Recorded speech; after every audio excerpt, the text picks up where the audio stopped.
சாய் பக்தர்களுக்கு என் அன்பு வணக்கங்கள். ஓம் சாய்ராம். என் அன்பு குழந்தையே, இந்த சாயப்பா உனக்கு சொல்கின்ற செய்தியை கேட்டால் நிச்சயமாக என் குழந்தை நீ மகிழ்ச்சி அடைவாய். உனக்கு செய்வினைகளை செய்தவர் இப்பொழுது உன்னை பற்றித்தான் யோசித்துக் கொண்டிருக்கின்றார்.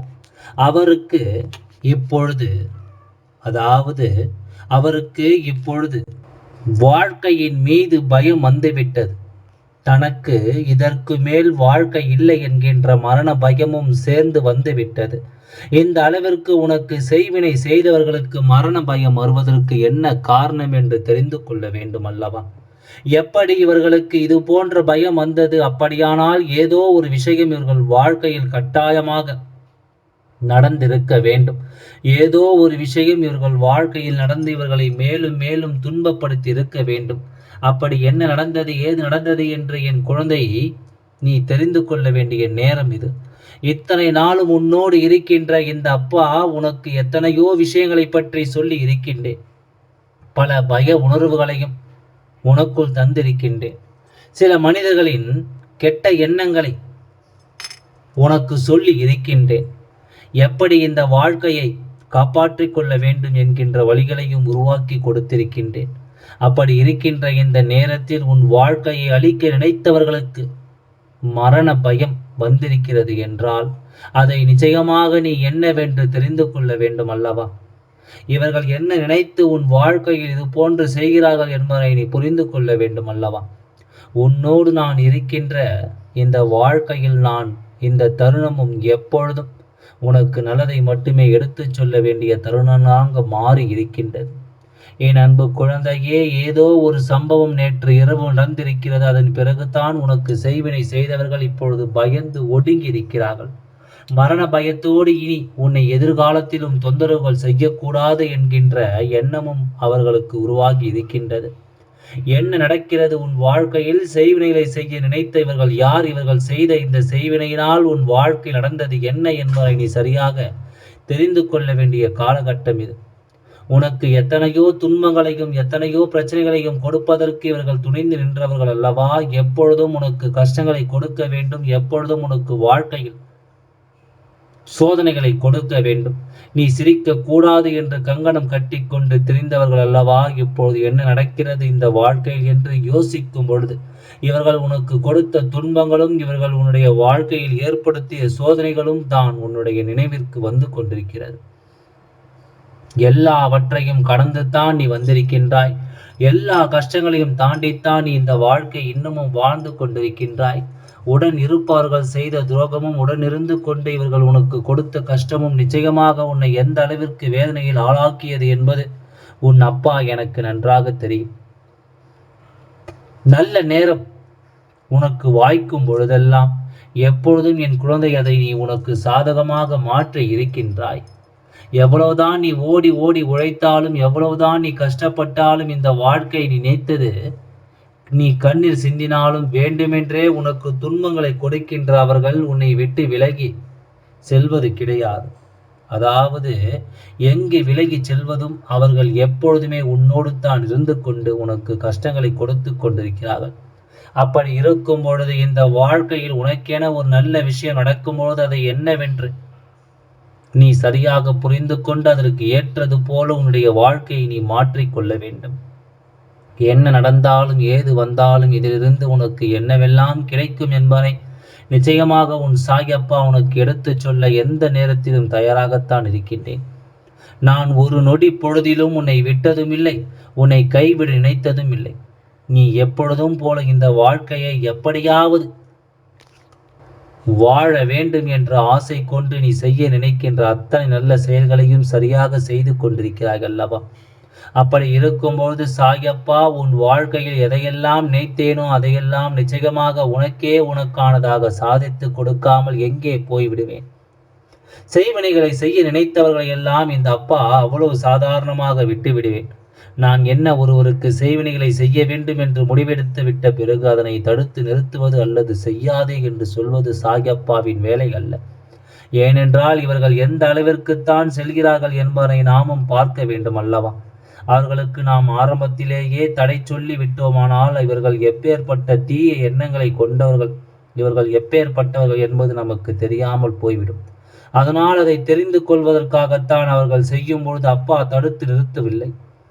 ஆனால் உன் வாழ்க்கையில் அது வந்து சேராமல் இருக்க சாயப்பா அத்தனை பாதுகாப்பையும் உனக்கு உருவாக்கி இருந்தேன் என்பதுதான் உண்மை. அப்படி நான் உருவாக்கவில்லை என்றால் நிச்சயமாக என்றோ இந்த வாழ்க்கை உனக்கு கேள்விக்குறியாக இருந்திருக்கும் என்று உன்னை இவர்கள் பதம் பார்த்திருப்பார்கள். என்றோ உனக்கு துன்பங்களை கொடுத்து என்றோ உன்னை இந்த வாழ்க்கையின் ஓரத்திற்கு அழைத்து சென்றிருப்பார்கள். ஆனால் நீ எப்படியாவது இந்த வாழ்க்கையை வாழ வேண்டும், எப்படியாவது இந்த வாழ்க்கை நினைத்ததை எல்லாம் பெற வேண்டும் என்று ஆசைப்பட்டு நீ ஒவ்வொரு விஷயத்தையும் சரியாக செய்து கொண்டிருந்தாய் அல்லவா? அப்படி இருக்கும்பொழுது அதுவெல்லாம் உனக்கு சரியாகத்தான் கிடைத்திருக்கிறது என்பதை முதலில் நீ புரிந்து கொள் என் குழந்தையே. நான் தொட்டதெல்லாம், அதாவது இது உன் இல்லத்தின் வாசலில் தானே நின்று கொண்டிருக்கிறது. என் அன்பு குழந்தையே, எதுவுமே உன் இல்லத்திற்குள் நெருங்க உன் அப்பா அனுமதிக்கவில்லை என்பதனால் நேற்று இரவு உன் இல்லத்தின் வாசலில் ஒரு சம்பவம் நடந்தது. அந்த சம்பவத்தினால் நிச்சயமாக உனக்கு மிகப்பெரிய நல்லது நடந்திருக்கின்றது. உன்னை அழிக்க நினைத்ததும் உன்னை சோதனைக்கு ஆளாக்க நினைத்ததும் வேண்டுமென்றே உனக்கு கஷ்டங்களை கொடுத்து இந்த வாழ்க்கை உன்னை வாழவிடக் கூடாது என்று நினைத்ததும் இப்பொழுது உன் காலடியில் விழுந்து மண்டியிடக்கூடிய சூழ்நிலை உருவாகி இருக்கின்றது.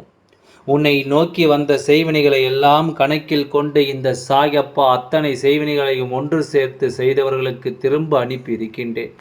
என் அன்பு குழந்தையே, ஒரு செய்வினை ஒருவருக்கு செய்யும் பொழுது அது மீண்டும் அவர்களுக்கே திரும்பச் செல்கிறது என்றால் நிச்சயமாக இந்த வாழ்க்கையில் அது மிகப்பெரிய தாக்கத்தை உருவாக்கும். செய்வினைகள் செய்தவர்கள் சென்று சேர்ந்தால் கூட அது இந்த அளவிற்கு பாதிப்புகளை கொடுக்காது. ஆனால் யார் செய்தார்களோ அவர்களை சென்று தாக்கும் பொழுது இனி ஒருபோதும் அவர்களால் இந்த வாழ்க்கையில் திரும்பிவிட முடியாத வழிக்கு பல கஷ்டங்கள் அவர்களை தேடி வரும் என்பதை நீ புரிந்து கொள்ள வேண்டும். இது போன்று உன்னை சுற்றி நடக்கின்ற ஒவ்வொரு விஷயங்களும் என்னவென்று நீ சரியாக தெரிந்து கொண்டிருந்தால் உனக்கு எந்த துன்பங்களும் வராது என்பதை நீ தெரிந்து கொள்வாய். இந்த வாழ்க்கையில் வேண்டுமென்றே உனக்கு சோதனைகளை கொடுத்தவர்கள், இந்த வாழ்க்கையில் உனக்கு செய்வினைகளை செய்து உன்னை அழிக்க நினைத்தவர்கள் இப்பொழுது உனக்கு என்ன செய்கிறோம், ஏது செய்கிறோம் என்று யோசித்து கொண்டிருக்கிறார்கள் அல்லவா? இத்தனை காலமும் என் குழந்தை இதையெல்லாம் நினைத்து நீ வருத்தப்பட்டது எல்லாம் போதும். இனிமேல் உன்னை தேடி வந்து இந்த வாழ்க்கை உனக்கு என்ன கொடுத்திருக்கிறது என்பதை கட்டாயமாக நீ உணர வேண்டும். உன்னோடு உன் அப்பா இருக்கும் பொழுது இந்த செய்வினைகள், அதாவது உன்னோடு உன் அப்பா இருக்கும்போது இந்த செய்வினைகள் எல்லாம் உன்னை எதுவும் செய்துவிடாது என்பது உண்மைதானே? அப்படியானால் நேற்று இரவு இந்த செய்வினைகளை விரட்டி அடித்த இந்த அப்பா மீண்டும் உன் பக்கம் திரும்பி வர முடியாதபடிக்கு அதற்கான தண்டனைகளை கொடுத்து அனுப்பி இருக்கின்றேன். செய்தவருக்கே அது திரும்ப சென்று இப்பொழுது அவர்களுக்கு மரண பயத்தை காட்டி இருக்கிறது. ஆனால் என்ன தெரியுமா, அவர்களுக்கு ஆரம்பத்தில் தெரியவில்லை இது நாம் செய்த செய்வினை தான் நமக்கே திரும்ப வந்திருக்கிறது என்று. ஆனால் அது கொடுத்த தண்டனையும் அது காட்டிய பயமும் அவர்களுக்கு உணர்த்தி விட்டது. இது அவர்கள் அனுப்பியதுதான் என்று. ஏனென்றால் அவர்கள் உனக்கு என்னவெல்லாம் செய்ய நினைத்தார்களோ அதையெல்லாம் இந்த செய்வினை அவர்களுக்கு செய்துவிட்டது என்பதுதான் உண்மை. மரண பயத்தை காட்ட வேண்டிய சூழ்நிலை எதனால் வந்தது தெரியுமா? உன்னுடைய வாழ்க்கையில் ஒவ்வொரு விஷயங்களையும் செய்யும் பொழுது ஒரு துளியையும் அவர்கள் யோசிக்கவில்லை. நாம் இது போன்று செய்கிறோமே, இதனால் இவர்களின் வாழ்க்கை கேள்விக்குறியாகவே இவர்கள் மிகுந்த வேதனைப்படுவார்கள் என்பதை பற்றி எல்லாம் இவர்கள் சிந்திக்கவில்லை. அடுத்தவர்கள் என்ன நடந்தால் நமக்கு என்ன என்று இருந்து கொண்டிருக்கிறார்கள் அல்லவா? அடுத்தவர்கள் வாழ்க்கை அழிந்தாலும் நமக்கென என்று இவர்கள் நடந்து கொண்டிருக்கிறார்கள் அல்லவா? அப்படி இருக்கும்போது அவர்களுக்கு ஒரு கஷ்டத்தை கொடுத்தால்தானே தெரியும் நாம் மற்றவர்களை கணக்கில் கொள்ளாமல் செய்த விஷயங்கள் இப்பொழுது எப்படி நம் வாழ்க்கையை பாதிக்கிறது என்று. இந்த நேரத்தில் தான் நீ ஒரு விஷயத்தில் கவனமாக இருக்க வேண்டும். இவர்களின் மீது நீ இறக்கப்படக்கூடாது. ஏன் தெரியுமா? தெய்வமாக ஒரு விஷயத்தை முடிவெடுத்து அவர்களுக்கு செய்திருக்கின்ற இதை செய்தது உன் அப்பா நான் மட்டுமல்ல என் குழந்தையே. உன்னுடைய குலதெய்வம், நீ வணங்குகின்ற இஷ்ட தெய்வங்கள் என்று யாரெல்லாம் உன் இல்லத்தின் வாசலில் உனக்கு காவலுக்கு நிற்கின்றார்களோ அவர்கள் அத்தனை பேரும் சேர்ந்து செய்த விஷயம் என்பதை முதலில் நீ புரிந்து கொள்ள வேண்டும். இப்படியாக உன்னுடைய வாழ்க்கையில் உனக்கு நடக்கவிருந்த பல பிரச்சனைகளை இத்தனை நாளும் வேடிக்கை பார்த்தவர்கள் சற்றென்று ஒரு முடிவு எடுத்து இந்த வாழ்க்கையில் உனக்கு துன்பங்களை கொடுத்தவர்களை உணர அடியாக ஒவ்வொரு அடியாக விரட்டி அடிக்கிறார்கள் என்றால் அதற்கு ஆயிரம் காரணங்கள் இருக்கும். இனி ஒரு பொழுதும் இவர்கள் உன்னுடைய வாழ்க்கையில் திரும்பி வரக்கூடாது. இனி ஒரு பொழுதும் இவர்கள் உன்னுடைய வாழ்க்கையில் வந்து உனக்கு கஷ்டங்களை கொடுக்கக்கூடாது. இனிமேல் கனவிலும் உனக்கு துன்பங்களை கொடுக்க இவர்கள் நினைக்கக்கூடாது என்பதை எல்லாம் கருத்தில் கொண்டுத்தான் இந்த வேலை நடந்திருக்கிறது என்பதை முதலில் புரிந்து கொள். இப்போதைக்கு உனக்கு செய்வினைகளை செய்து உன்னை அழிக்க நினைத்த ஒருவரின் ஆட்டம் அடங்கி இருக்கின்றது. நான் உன் அப்பா இதனை செய்துவிட்ட பிறகு அந்த சந்தோஷத்தை உன்னிடத்தில் பகிர்ந்து கொண்டிருக்கின்றேன் என்பதுதான் உண்மை. அதனால் செய்வினைகள் இருப்பதாக நினைத்து இனி வருத்தப்படாது. ஒருவேளை இனி வேறு யாரேனும் ஒருவர் உனக்கு இந்த செய்வினைகளை மீண்டும் செய்ய துணிந்தார்கள் என்றால் அவர்களுக்கும் இது போன்ற வாய்ப்புகள் கொடுக்கப்பட்டு உன் இல்லத்தின் வாசலில் அந்த செய்வினைகள் நிறுத்தி வைக்க அது உச்சத்தை தொடும்பொழுது அந்த செய்வினை இனிமேல் அழித்தே தீர வேண்டும் என்ற உச்சத்தில் நிற்கும் பொழுது அதை செய்தவர்களுக்கு உன் இல்லத்தின் வாசல் நிற்கின்ற தெய்வங்கள் திரும்ப அனுப்பிவிடும் என்பதை நீ புரிந்து கொள்ள வேண்டும். இதுதான் இத்தனை காலமும் உன் வாழ்க்கை நடக்கின்ற உண்மை. ஒரு செய்வினை உன்னை தேடி வருகிறது என்றவுடன் அது இல்லை என்று நான் ஒருபோதும் மறுப்பது கிடையாது. உன்னுடைய வாழ்க்கையில் வருகின்ற எல்லா விஷயங்களுமே இது போன்றவர்களால் தான் உனக்கு நடந்திருக்கிறது. ஆனால் அப்பா இருக்கும்போது அதை ஒவ்வொரு முறையும் அவர்களுக்கே திரும்ப அனுப்பி கொண்டிருக்கிறேன் என்பதை முதலில் நீ புரிந்து கொள்ள வேண்டும். உன்னோடு நான் இருக்கின்ற இந்த நேரத்தில், உன்னோடு இந்த அப்பா நான் பயணிக்கின்ற இந்த தருணத்தில் எதற்கும் என் குழந்தை நீ பயப்படக்கூடாது. எந்த விஷயங்களும் உனக்கு வாழ்க்கையில் துன்பங்களை தரக்கூடாது. செய்தவனுக்கே மரண பயத்தை காட்டி கொடுத்து விட்டது என்பதை நீ புரிந்து கொண்டாலே போதும்.